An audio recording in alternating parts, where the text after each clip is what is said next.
What's good? What's good? We're back. Yours truly, one and only Paul Pickett, host of the Paul Pickett Podcast, aka Triple P, aka the Common Sense Podcast, your source for music, sports, politics, world events, and much, much more. Today, I'm going to react to a video of JJ Reddick calling out Deon Sanders for bringing in the film crew while he did a motivational speech during a 76ers preseason game.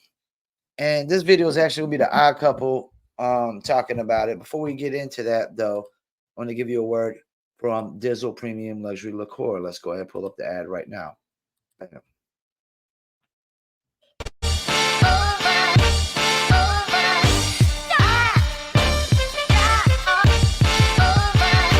That Dizzle ain't no joke, got me addicted, ain't no coke.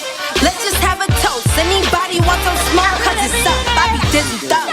Catch me sipping with my double cup. Can't just have one, you gotta double up. You pour it, gotta watch it bubble up. I ain't gon' lie, I cannot get enough. What Callie said, I need another one. Gon' have you coming back for more, but go get it while it's hot. Before it be sold out in your stores. That Dizzle.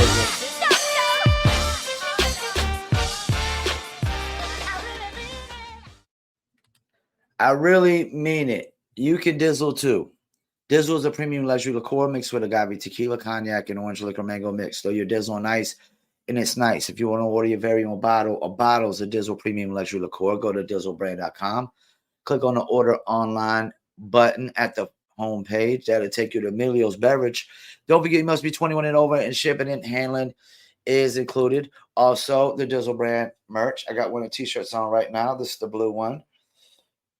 The white and blue, which is the actual official color of the labels. Now we used to have the black and gold, and now it's the blue and gold.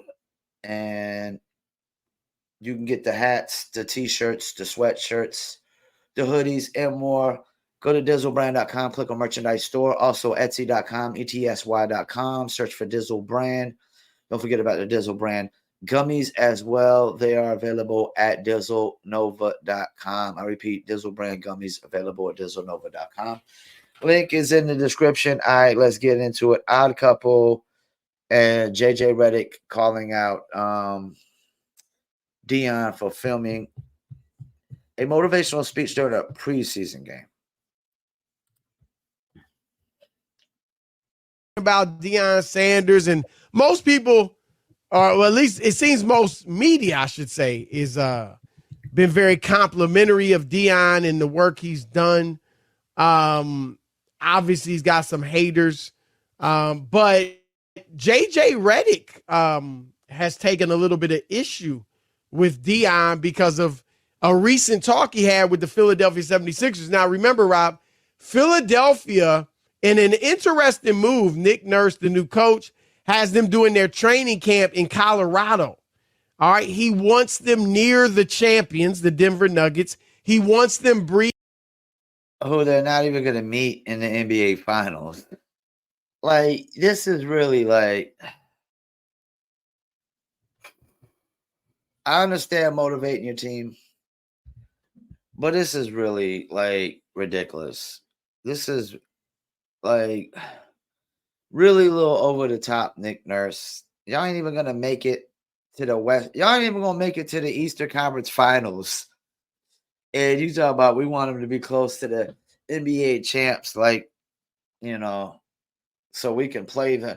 So we know what the atmosphere is like and the altitude is like, just in case. There is no fucking just in case, Nick Nurse. There's no fucking just in case, because you're not even making a fucking. You'll be lucky if you make it past the second fucking round, man. What a fucking joke. Breathing that thin air. So if they have to face him in the finals, you know, I mean, it's not going to last for 82 games. But if they have to play. Stop it.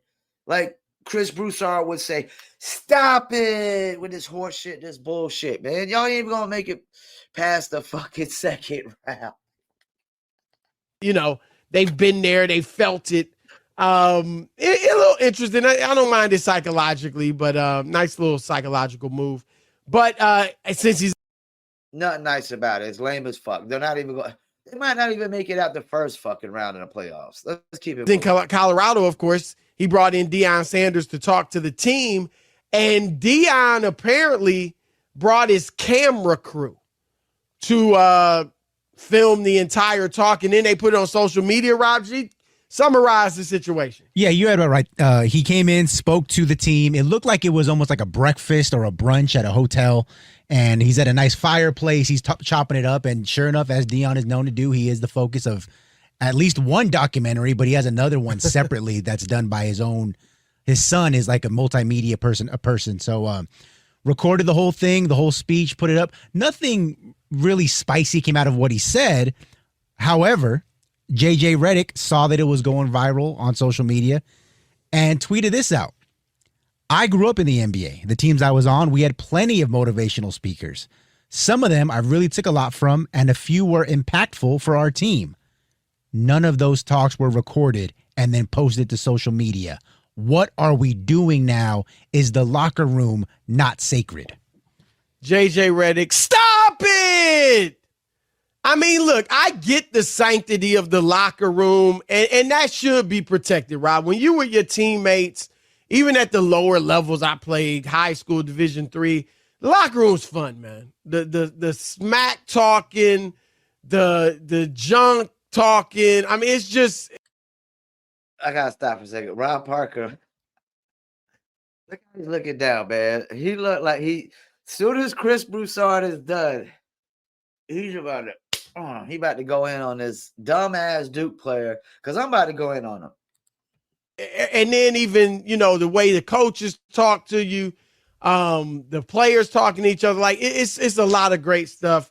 And to be honest, a lot of stuff goes on that, people out of context, just, in society, so to speak, people would be mad about.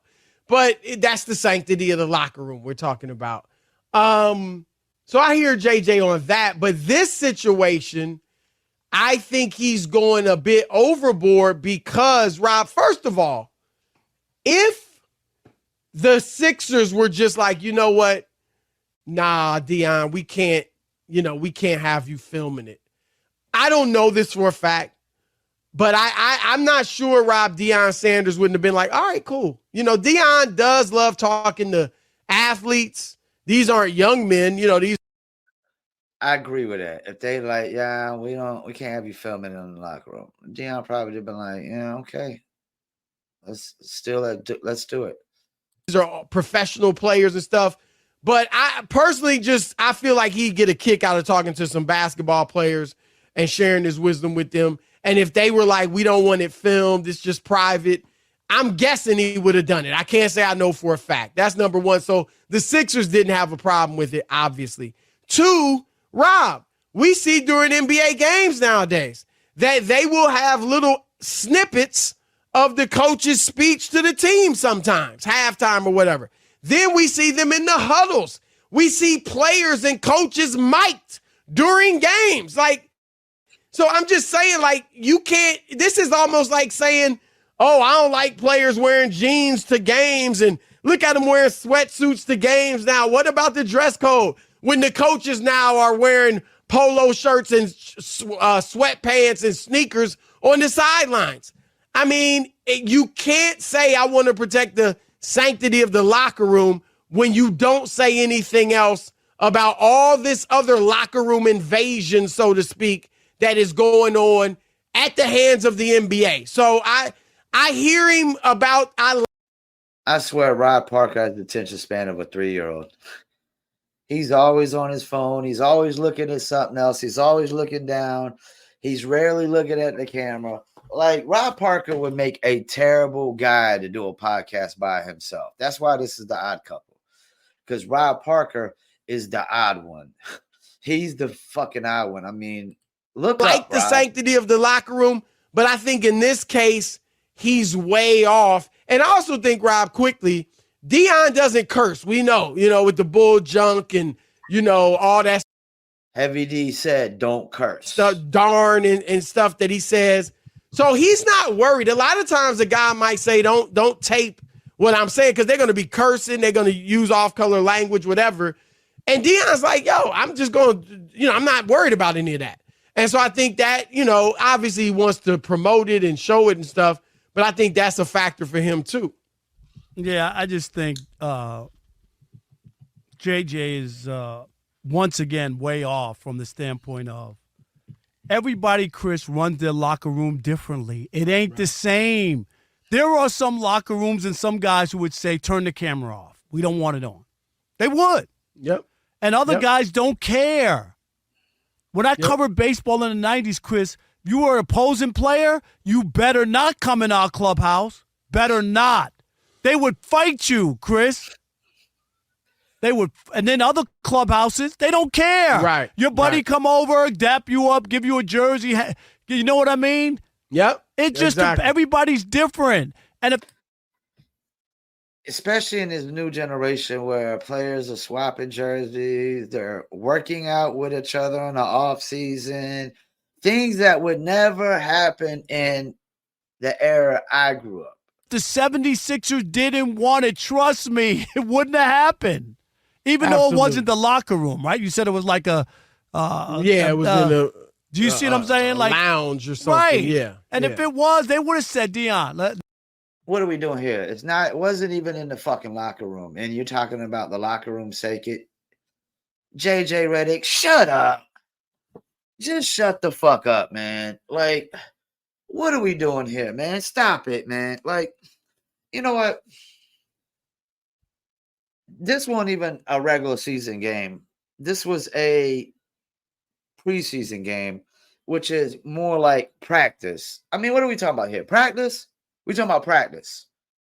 Not the real game, not a playoff game, not a finals game, but a preseason game, which is like practice. That's what we do here. We're talking about practice. Preseason games.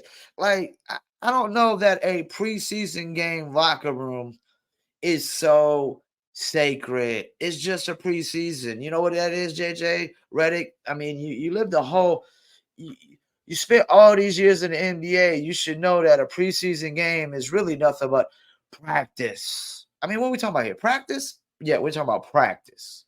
No, they would have told him up front. No, we don't want this out.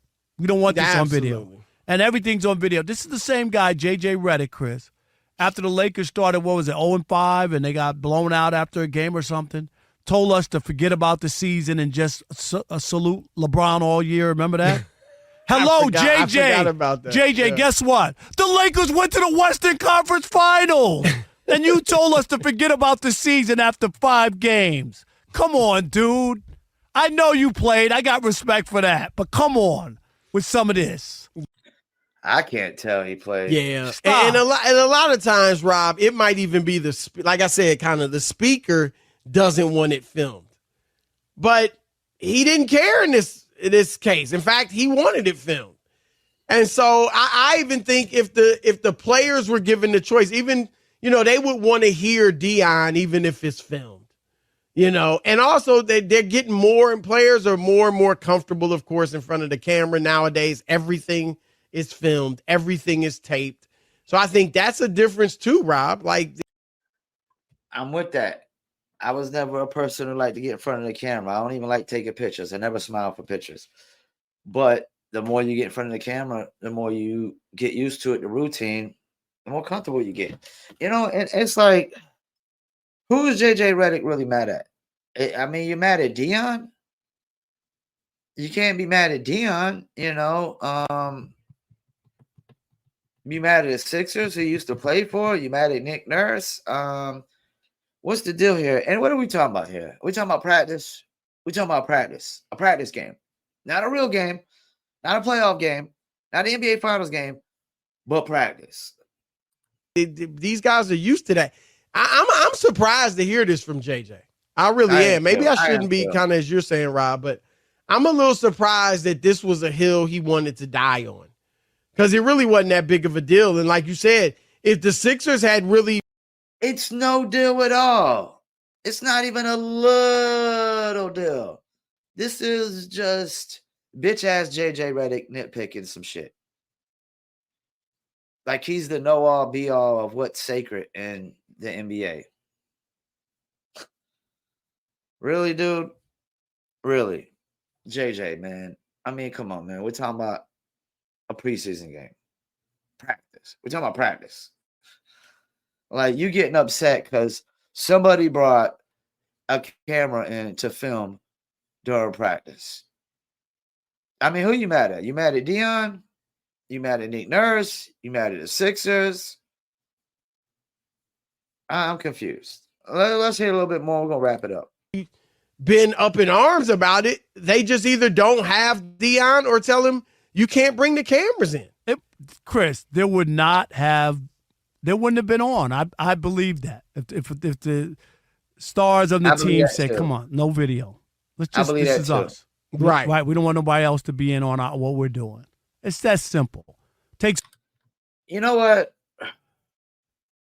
Deon be getting a lot of hate. A lot of hate. When you change the game, when you bring in something that changes any industry and has a lot of people ready to follow your lead and question the way they doing it, you're gonna get a lot of haters. You're gonna get a lot of haters. I mean, Deon has already had a successful year at Colorado. They've won 400% more games than they won last year. They beat a ranked team in the process of doing that. Yeah, they went from 1-11 to what are they 4-2 right now? And the 2 games they lost, they should have lost those. And they're gonna win some more, and they're gonna lose some more. But Deon is instantly like that. Took a oil tanker and turned around like that. Try turning an oil tanker around in the ocean like that. Deon did it. That's part of the reason why he's getting the hate. And I ain't saying that's why JJ Reddick's hating on him. But JJ Reddick, stop it, man. It's just, I don't even need to hear no more of this. It's a freaking preseason game. No, it's not a freaking preseason game. It's a fucking preseason game, man. Get over it, man.